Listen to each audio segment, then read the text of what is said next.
Hello, welcome to your LIT reminder for the day.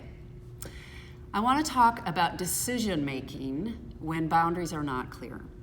Ideally, we can stay within the limits of our boundaries and our job description at work. However, we live in the real world and most of us have really big hearts. If you're serving in this industry, you might do the thing I teach my kids at home. If you see a need, meet it. And so on one level, that's true. We want to be able to meet that need. However, it can become a gray issue, and that gray issue can turn into an abyss of scary and unintended consequences. So how do you make a decision if you should go into the gray area, either doing someone else's job without asking or with asking?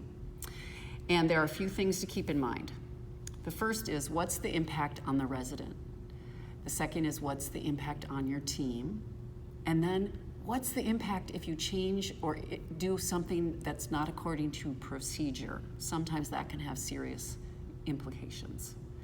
Another thing to consider is impact on your own capacity or the expectations that people might have on you in the future.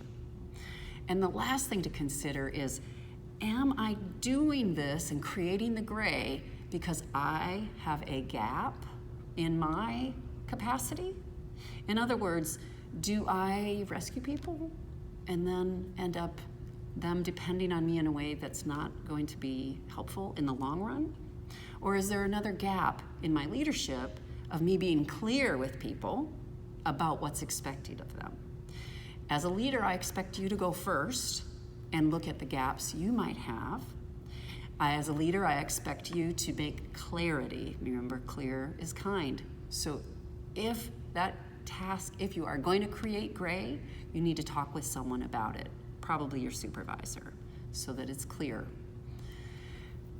I hope you have a great day and that your gray doesn't turn into a scary abyss.